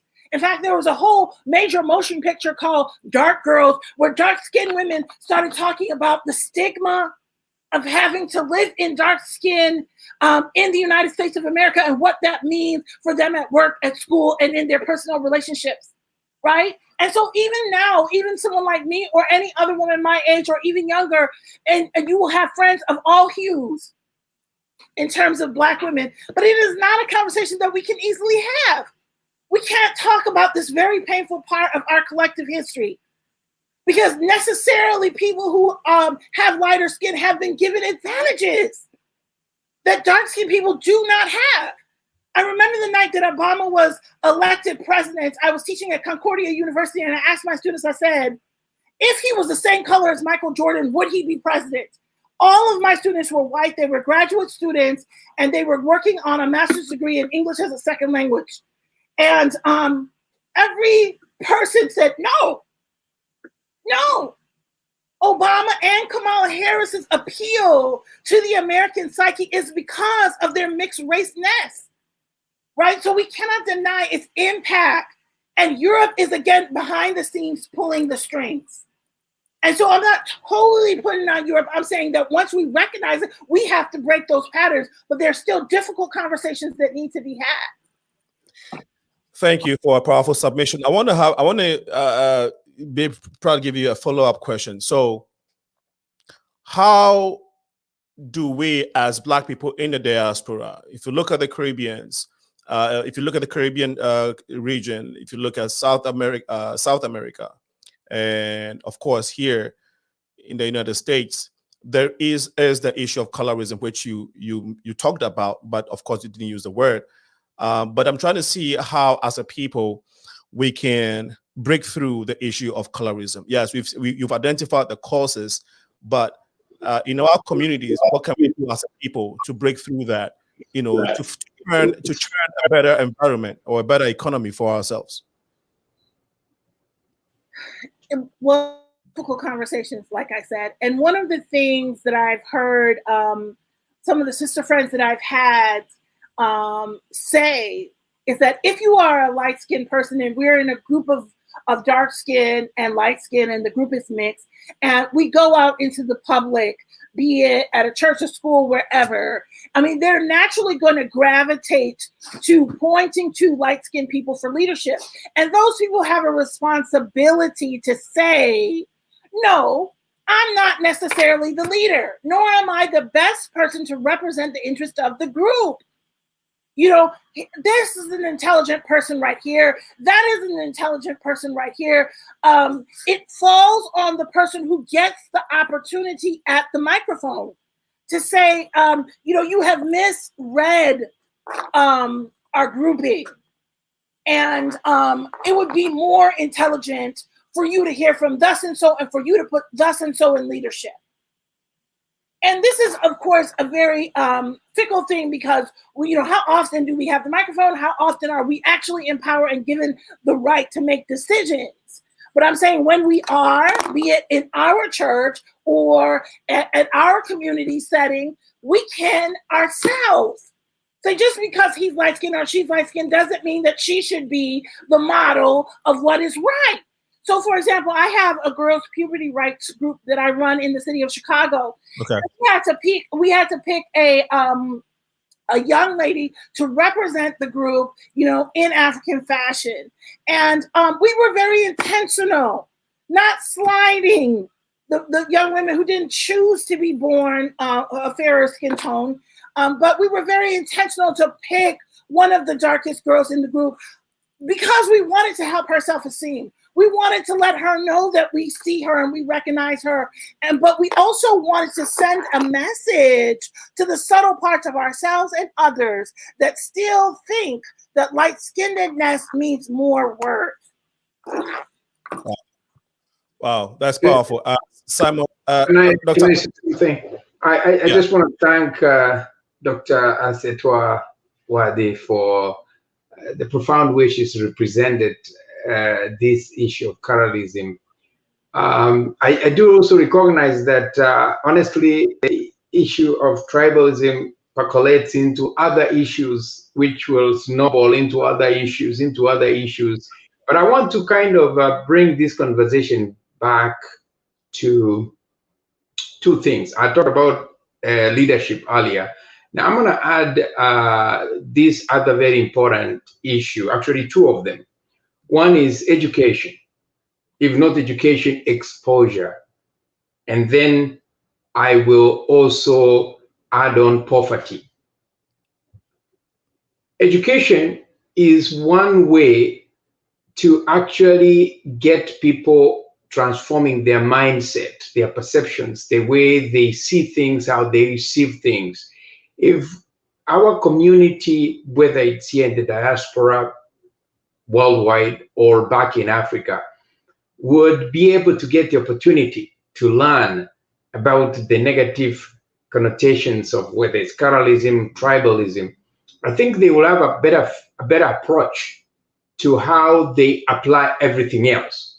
And if they can't have the opportunity to be educated, they can be exposed. And that's what a lot of actually communities have done. If they can't afford education, they get exposed on how to trade, on how to do certain things. Apprenticeship happens by exposure. And that is going to actually bring us closer to where we are headed. Now, the poverty issue is really big. Politicians back in my village take advantage of poverty to compromise the masses so they can elect to them. And they then capitalize on those underpinnings to go ahead and pretty much they'll tell them whatever they want because they have the mic. And that ends up then clouding some of the challenges we are actually facing right now. It's a very unfortunate that the African community, both back home and worldwide, does not have the time to order things and get to do them in a progressive way, which other continents actually had that opportunity. Africa is caught up in a quagmire of confusion, opportunities, greed, name it. So what I would like to propose on the basis of this big subject, which has really provided us excitement to talk about, our own people and ourselves, is for us as a people to diligently be able to come up with strategies on how we can help each other here in the diaspora, whether it's collaborating, whether it's uniting, whether it's sharing ideas, and beam those very essence to the continent. That is going to help quite a bit. Because if we don't do that, this confusion is going to continue infinitely. I'm going to close with one example. I was very surprised that where China is today was actually crafted in the 80s. The 80s, China was nowhere. But they sat down and they drew a map on where they wanted to be in this very 21st century. Surprisingly, this is less than what, 40 years?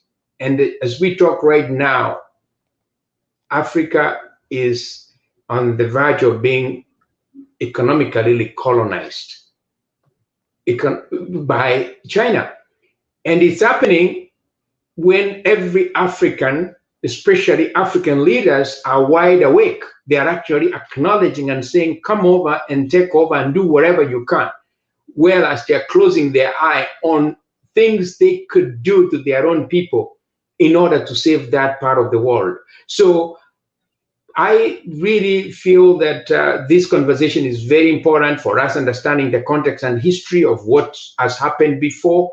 But I would really beseech us to focus more on, yes, acknowledge, but spend more time on coming up with solutions that can actually help move the continent and its people forward.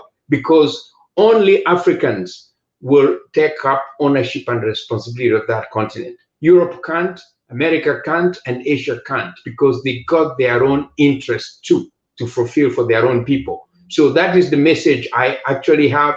And I'm sorry, I may have to leave a little earlier because there's another podcast that I normally kind of help produce. So with these remarks, I just want to thank Dr. Glover. I want to thank Dr. ASANTEWA, who I think we appeared at the same time. Last time I was here, she was here as well. So it's really a great I would want to ask the host, Alinco, to actually, these conversations are really powerful, but I want you to come up with a second series of this very subject with solutions that will empower the next generation, especially our kids who are here in the diaspora, to see Africa from a point of strength.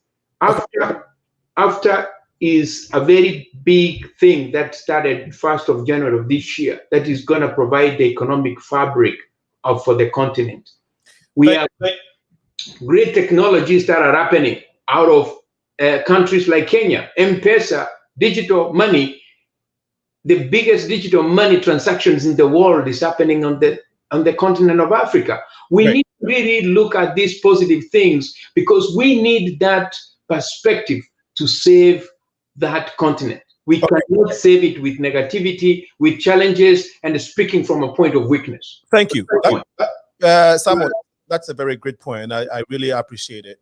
And so it is that's why it's also important that while some African countries are doing well, the issue of tribalism has to be looked at so that we can work together collectively, regardless of your ethnicity, and look at the nation, look at our nation, look at nation building as a people's agenda, so that we can thrive. Because this is a video that, Simon, if you have 5 minutes, I would want you to watch, and I'll have a follow-up question from Dr. Kwame Nkrumah. One of the things Dr. Kwame Nkrumah said, if you do, let me just read out this question. I'm sorry. We're having this terrible feedback, and okay. So the question is, and of course this was Dr. Kwame Nkrumah of Ghana. He is, as we all know it, one of the fighters of Pan-Africanism. He emphasized on the necessity of the effective involvement of African ethnic groups towards a unified development. And so here is the question. Has this actually worked? Has these ideas worked? And has this impacted the African continent? How has this affected the African government and the diaspora? And whilst you were thinking about this question, listen to what this guy said. He's a consultant, I think a business guy in South Africa. Let's listen to what he's saying. And then it's very simple. In their minds, a young guy can't just come.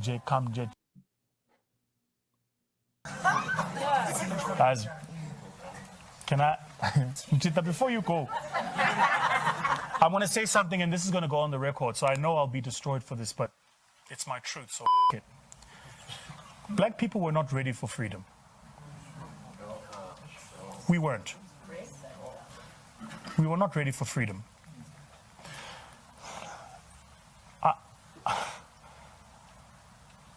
I've studied everywhere we have been liberated. whether or not we were able to liberate ourselves from our own bondage. And it's a deep question.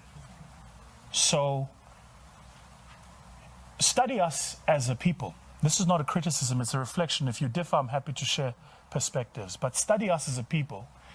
You notice that everywhere where we are in bondage, we are phenomenal at fighting for our liberation. Once we've received it, something goes wrong. And the mindset is pervasive. And it's pervasive, it's invasive, it's insidious. It's like a virus. And if you try and remove, once a virus takes over a cell, it multiplies. And so the reason you can't remove the virus is the only way to kill it is to kill the host. That's where we are. So when a person amongst us does something, rather than celebrate, we ridicule. Rather than collaborate, we compete. Rather than support, we sabotage.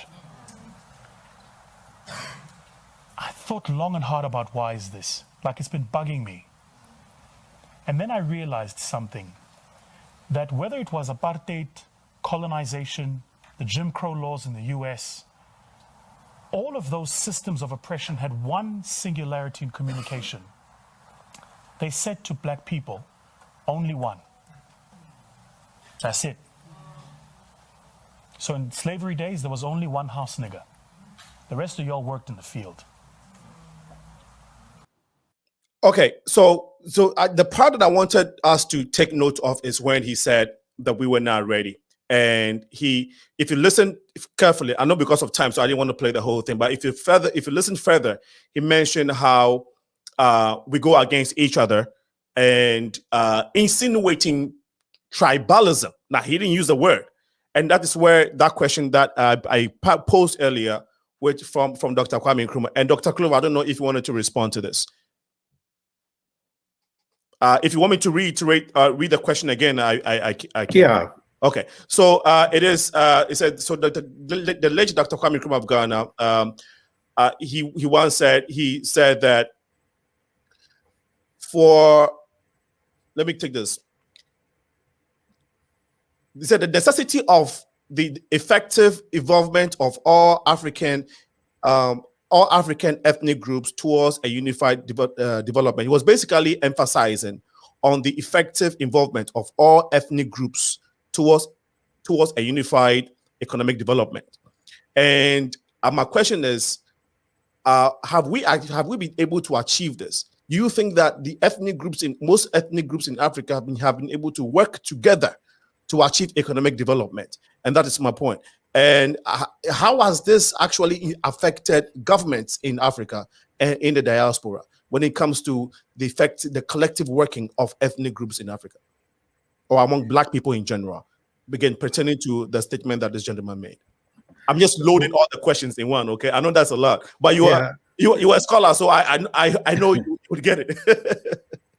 If you remember, in his independent speech, he said the independence of Ghana is meaningless unless it is linked to the independence of the whole continent. Yeah.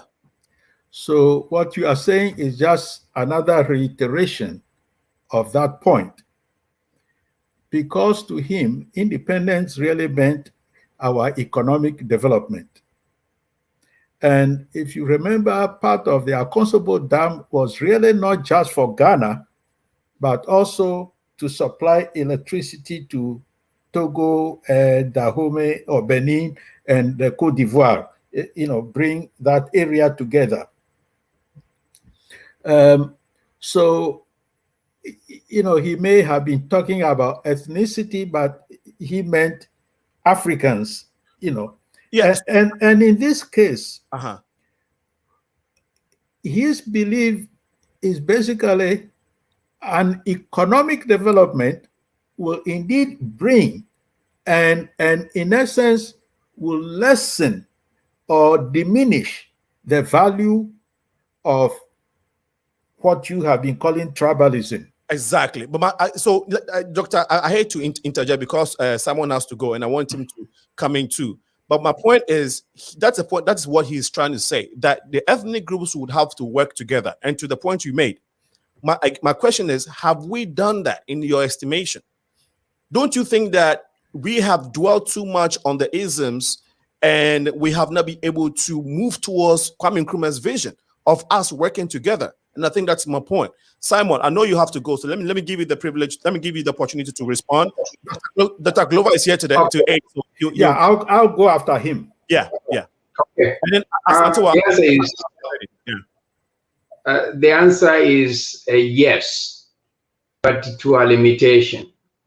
Our founding fathers for the continent of Africa had the grand vision. They had the vision to unite the continent under the Organization of African Unity, AOU, which has evolved into the African Union. And think of it this way, there was a time that body was just a body. It really didn't have traction. So what I want to say is that Africa's made progress. Is not as rapid as we would have wanted to see. And I think in addressing the progress in Africa, we need to recognize Africa as evolved to become outside Africa. We have now a sizable diaspora of Africans who can actually help influence the foreign policies of Europe, Asia, and America towards Africa. So I think it's our responsibility now to really target more on the little progress that have been able to be made. A country like Ghana, which has had very successful democratic transition of governments, that is a huge thing. A country like Senegal, which has had successful government change from one another. That's something really beautiful to kind of look at. So I'm very positive in looking at the continent, in addressing our own shortfalls. So the answer is partial yes, and we can do more. So quickly, your response to the gentleman's assertion that we were not ready. I don't agree to that assertion, but what your take on that? No, the readiness aspect, I will go back to family in addressing that question of readiness. There's never been a time you are ready for anything. So whether Africans were ready or not ready in the 60s, starting from 1957 from Ghana, the reality is that Africa became independent successfully. Were the leaders who took over leadership ready to actually turn that power to the ordinary citizens? The answer is no. That's where Africa is where it is. If those leaders, and I'm going to give you an example of Kenya, the government that took over Kenya's leadership went to the people and said, now we're independent. We have found Uhuru, okay? And they told the people, now, if you want good roads, let the government bring them to you. If even sweeping your own backyard, you need the government to come over and sweep it for you. So what actually ended up happening is that the ordinary people ended believing that government was everything, was the mother and the father. And that is what has actually ended up destroying that sense of responsibility from the citizens to hold the leaders accountable. Okay. So the aspect of readiness, there is no one given time Africa is going to have a pause so that they can actually put on pants. No, we have to be able to juggle where the world is right now in order to find our footing. If we're going to go ahead and tell the rest of the world, wait until we dress up so that they can come up and business, they won't wait. They will not go ahead and walk over you. So that is really my response to that. And thank you so very much, gentlemen. I have to leave. And what a great program I've had. I've really enjoyed having you guys in this conversation. I hope we'll have another one. Absolutely. Let me thank you so much, Simon. Great submission all the time. We're looking forward to seeing you again. ASANTEWA, please, you want to respond to that video we watched? Yes. Okay. I don't often go here, but I thought it was totally baseless. Okay. I thought it was very unwise for him to have this conversation in mixed company, because if I saw that right, there were people of all racial types there. And I think more than he knows, he was setting up the next 20 years of the preaching of Black inferiority by saying that Black people were not ready for freedom in every way they were. And I'm going to stay in the diaspora since that's really my wheelhouse. Yeah. After slavery, we had, especially the turn of the century, 1900, we had Wilmington, North Carolina, one of the most successful still today. North Carolina has the longest life expectancy for Black women in the United States. So they set up Wilmington as a model city. People whose direct mother and father may have been in slavery. Remember that it was white rage that took that out. Remember they burnt that country, that city to the ground. Remember that they put the schoolhouse in Wilmington on, they put it on a flatbed and put it in the river, in the Cape Fear River. Remember that the same thing happened in Tulsa, Oklahoma, a city so unique that it was called Black Wall Street. In fact, one of my students just sent me today, the New York Times did a digital remodel of what Tulsa, Oklahoma looked like before the rage that happened in 1920. And remember that white people got so angry at Black success that the former World War I veterans flew planes. Where did they get the planes? We need to ask. Over Tulsa and dropped bombs, destroying that Black community. Let us remember Pinnacle in Jamaica, put there by the Honorable Leonard Howell, how he built one of the first examples in America, in the Americas, of a food secure and a water secure community and a cash crop secure. In an era before the illegal marijuana, he used it as a medicine and a cash crop, and how prosperous that nation was, and that city and that settlement was. And twice the Jamaican police, under the colonial dictates of England, rushed in, destroyed, burned down. All we have in our history is examples of us being more than ready. And having astronomical success after you take your foot off of our neck, proverbially. And then Europeans looking at that and destroying it. Remember, the Ku Klux Klan was put together in the summer of 1865 for the express purpose of making sure that the Black nation would not rise. That's what they swore. They would burn every schoolhouse, burn every church. Megan, in fact, I'm sorry. We got a call coming through, and I wanted to take this call real quick. I forgot to give the phone lines, but we got a call coming. Caller, please tell us your name and why you ringing. Yeah, my name is Ate. Hey, Pastor Ate, what's up, bro? Long-time listener of the show. Yeah. I really enjoy everything that you guys said. I think, Mr. Alinco, your superpower is getting the best guests. You talked about the best situations and the best topics.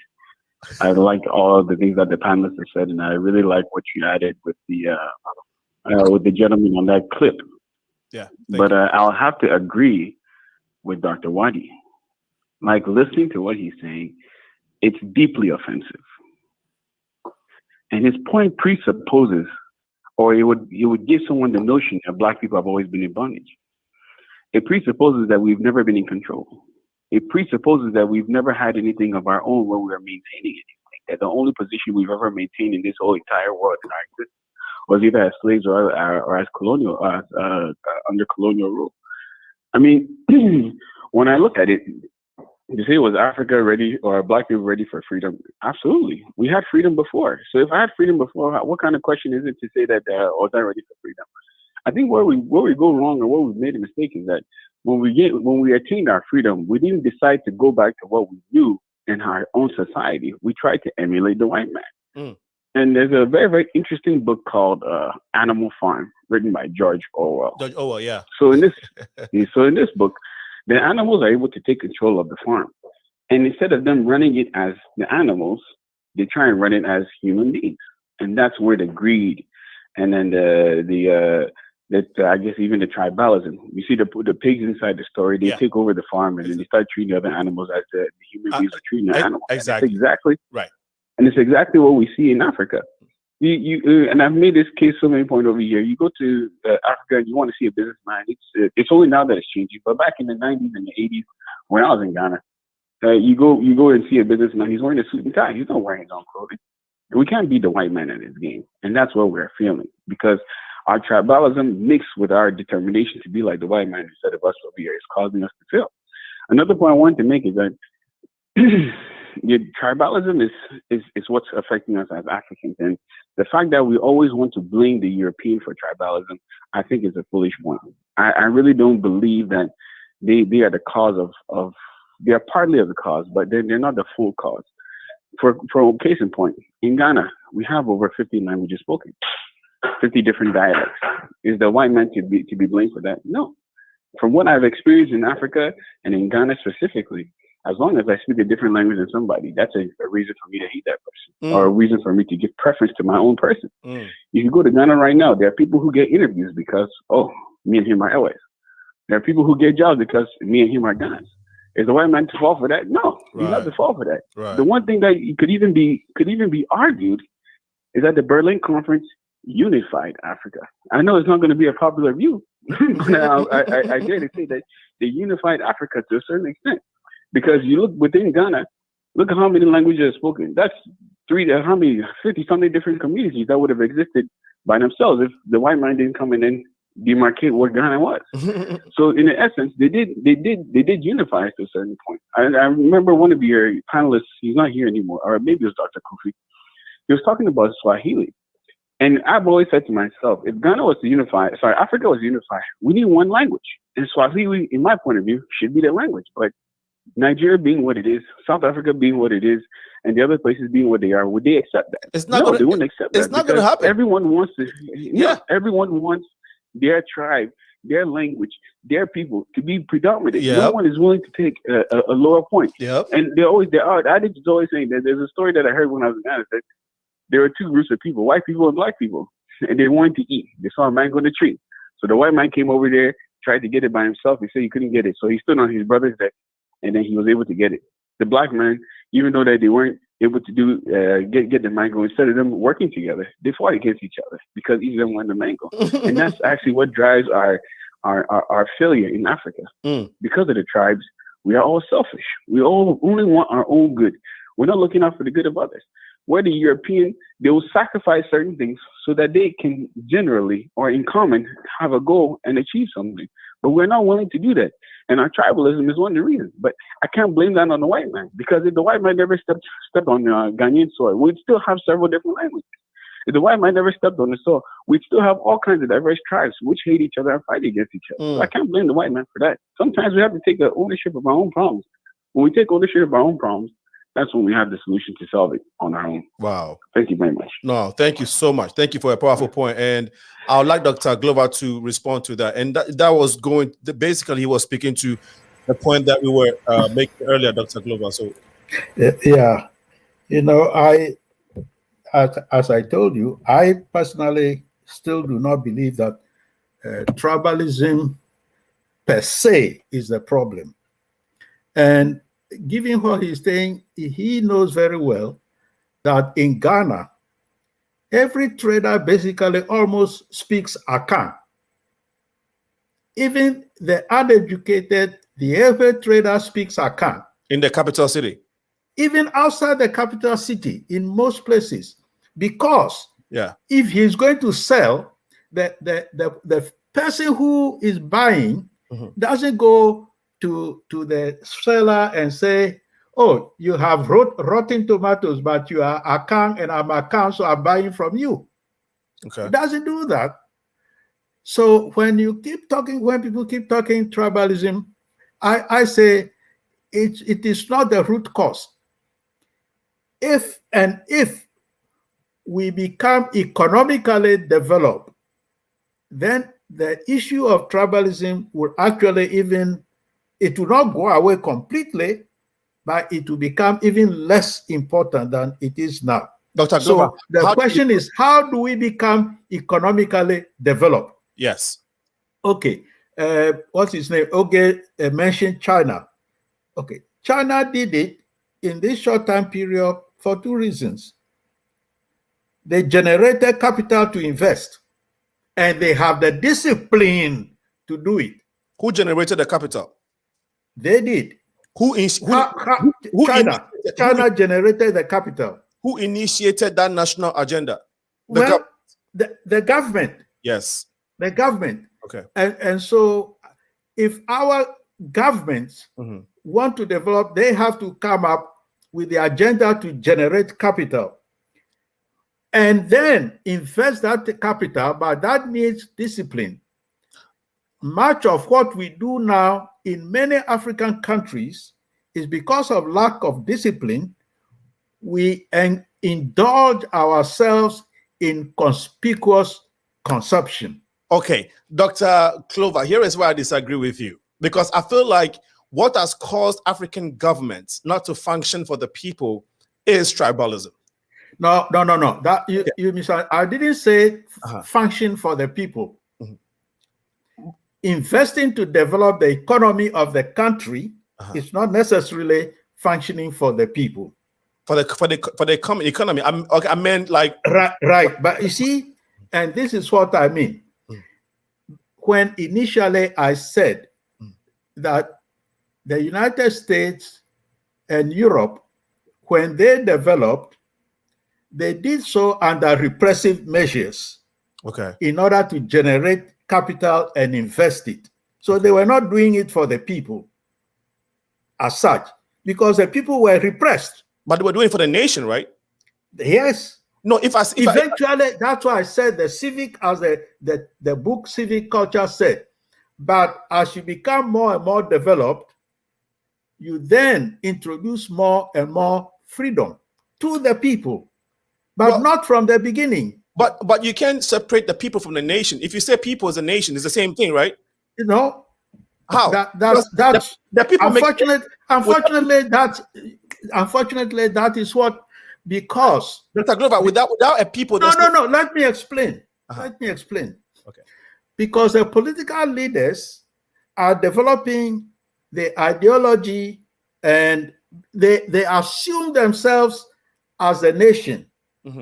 And then as they develop, the people become part of it. Look, even in the United States, when it started, only those few leaders, white male property owners, participated in the system.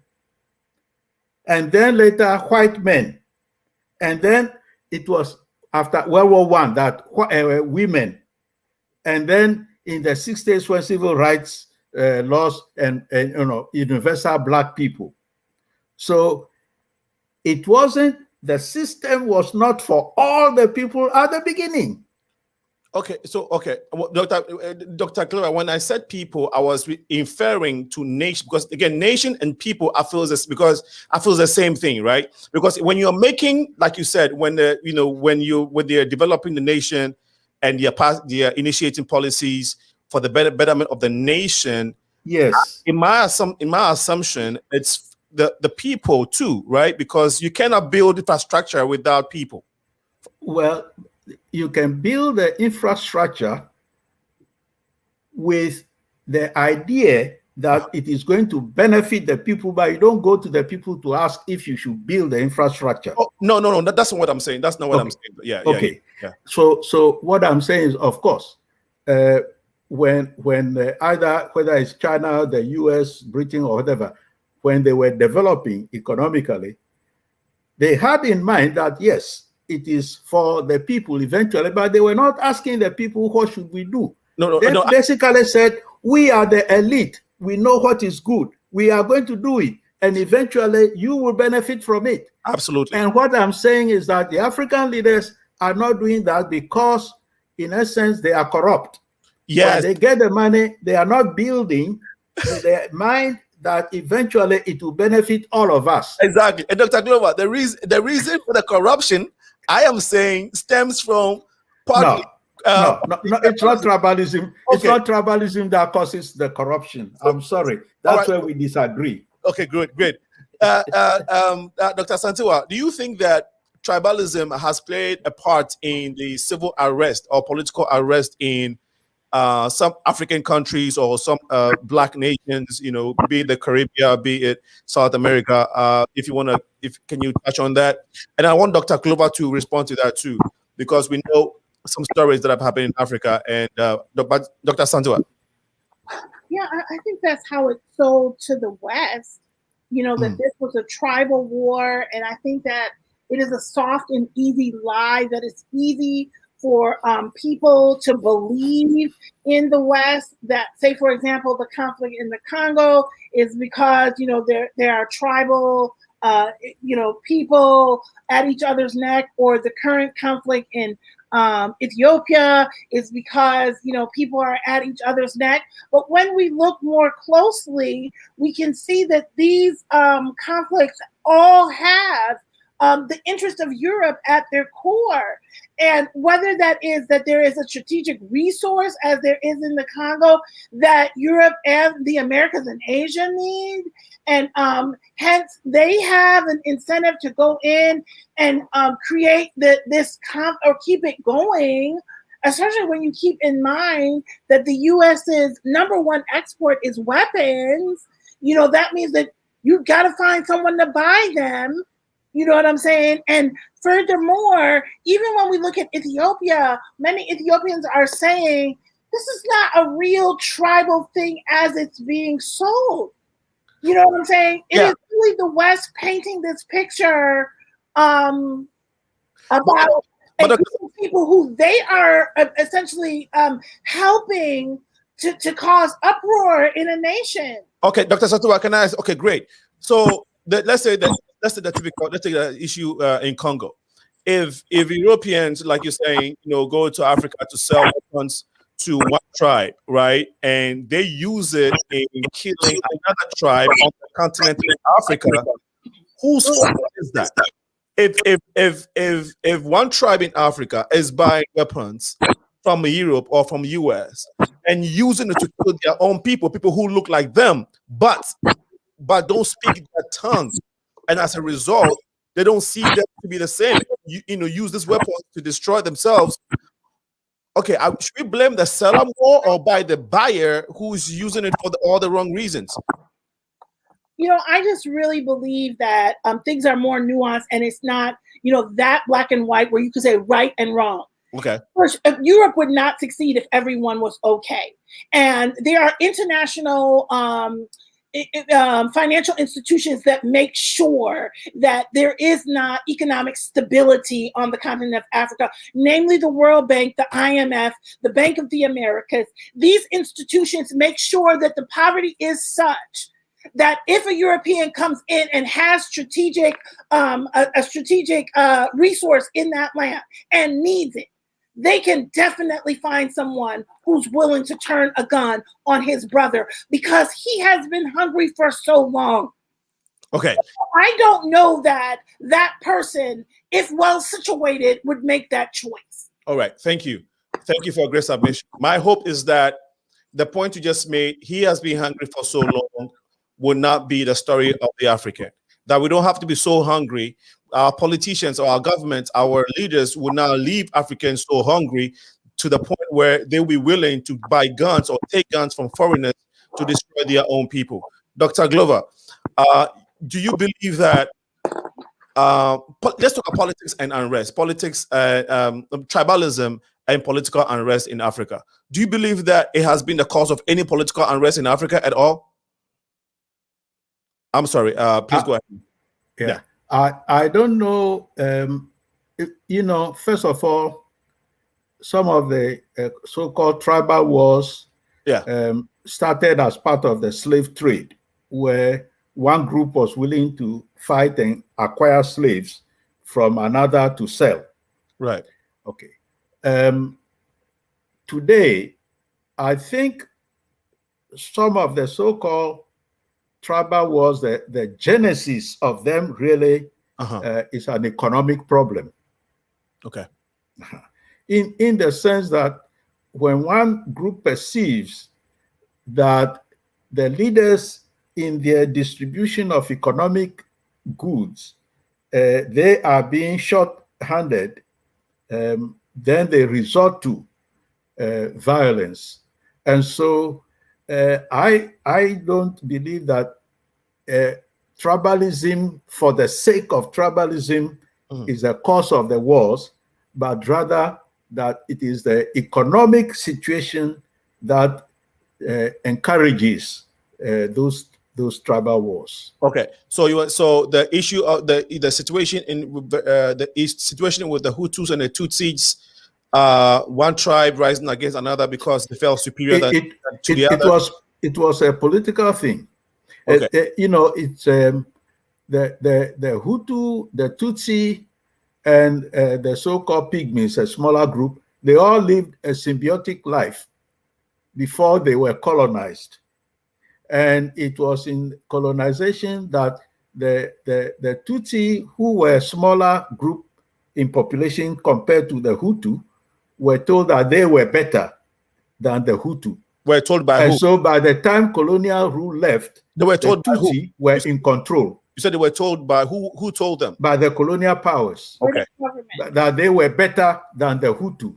And so when the colonialism ended, they were put in control, even though the Hutu were the vast majority. Yeah. And so that is a root cause. Okay, thank you. My problem is, again, as Africans, as a people residing on the continent of Africa, how we allow ourselves to be told one thing and we believe it and we hold on to it, even after the person who told us has left. We perpetuate it for generations is where my problem is. And my friend, you are in the US here. We just went through election and we are still feeling the consequences of that election where people believe that the elections were stolen.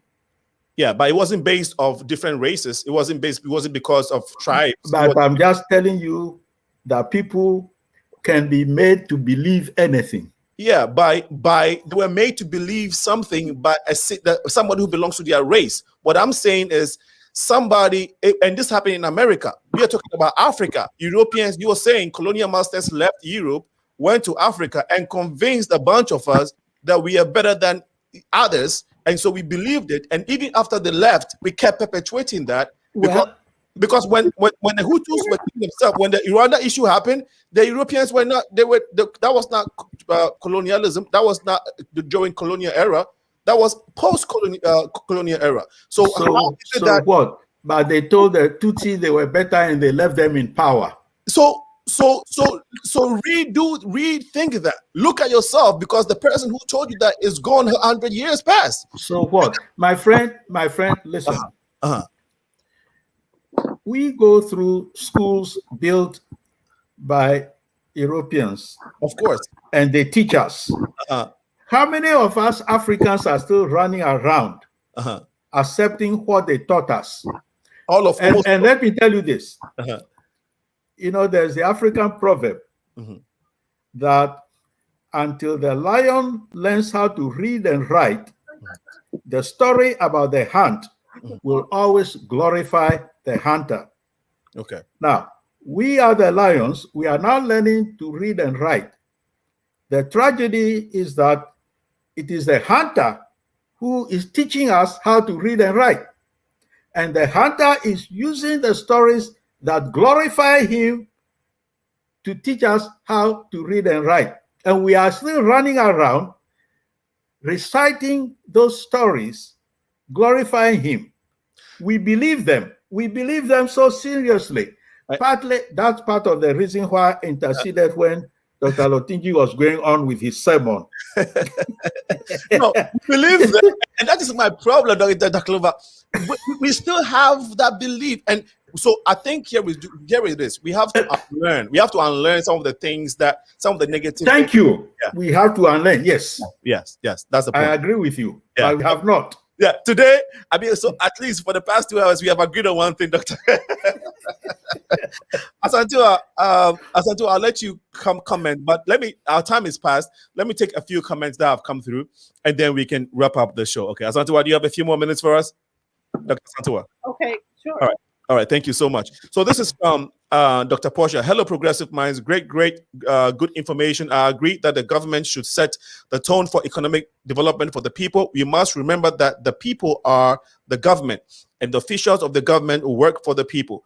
We have to be united in order to be able to hold the officials accountable and not be greedy, selfish, and like crabs in a barrel, pulling each other down when one tries to rise, but give a hand up and get rid of the slave mentality. Thank you so much, Dr. Portia, for your comment. This is from Baba. She says, low to it's not tribalism that causes the tribalism. Okay, that was the point that somebody made that she commented. This is from Dr. Margaret King. Diaspora and continental Africans collaborations for sustainable economic development of Africa now, irrespective of our ethnicity. The Global Institute's focus. Right. I like this one. So these are the programs that will make us unlearn some of the bad things we have learned in the past. As Steven says, tribalism is like racism. It will never change. The world is cursed with these evil arts. Okay, so that is from Asti Van. Lo, that is true. I wonder what comment that was that she was responding to. The last comment. Okay, great. Thank you so much. Maggie Lubia says Swahili in Kenya has Sheng. I don't know if I understand that. Meaning what? Yeah, exactly. I'm trying to. So Lubia, maybe if you can help. Maggie, if you can help, maybe if you can help explain your point or your comment, it will help us. Dr. Margaret King says, good job, the Progressive Mind Show. Great conversation. Keep it up. Thank you so much, Dr. Margaret King, the president and CEO of Global Institutes here in Chicago. She says, yes, Chicago, tell them. This is from Sherry Kuni. Go Chicago. Yeah, Chicago is the place. Cheryl Kinui says, great point. We should be focusing on solutions and moving forward, as opposed to always blaming the Europeans for our issues today. What have we achieved since independence?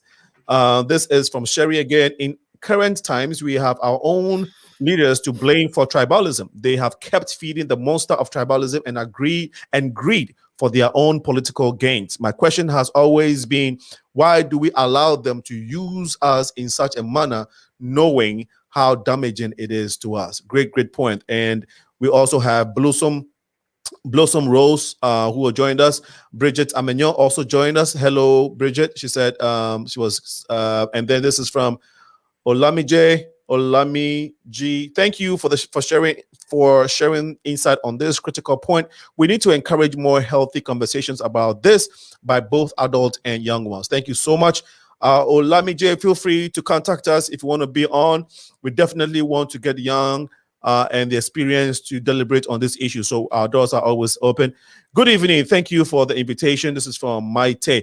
Okay, so ASANTEWA, quick, please comment. If you wanted to make a comment that I missed, please do that quickly, and then we can try and wrap up since our time is past.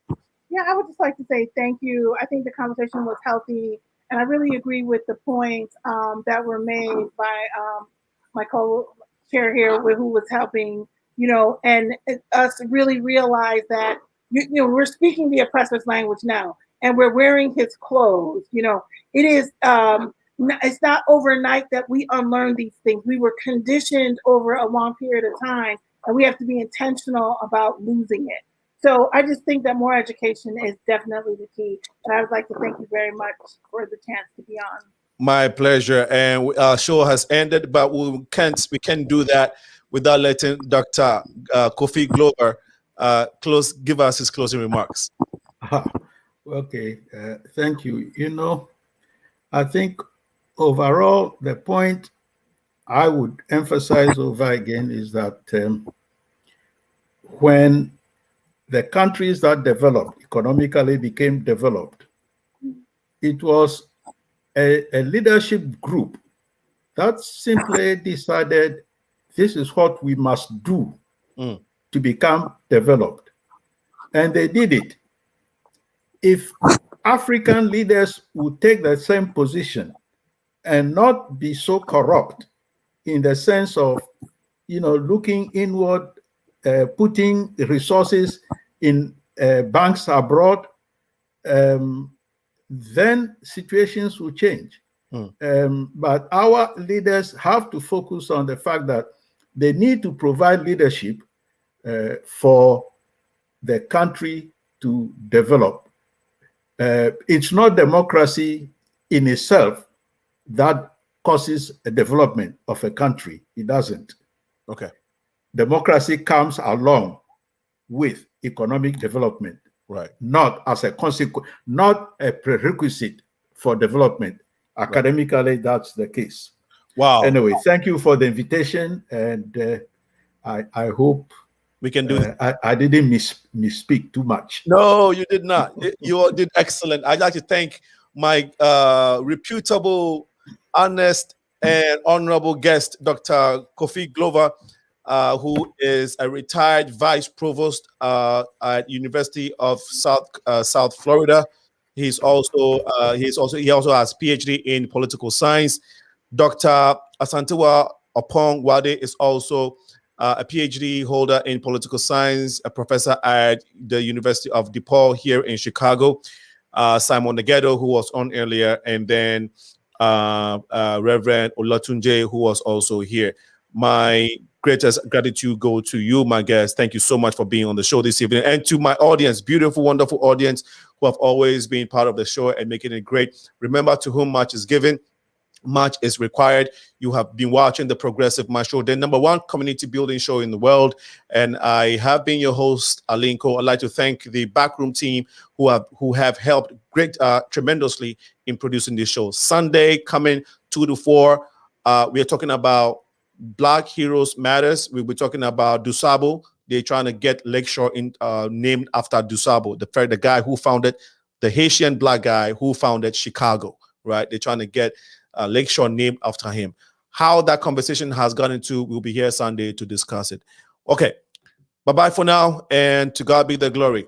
Professor Dr. Glover, I'll be in touch. Dr. ASANTEWA, have a good evening, guys. Bye.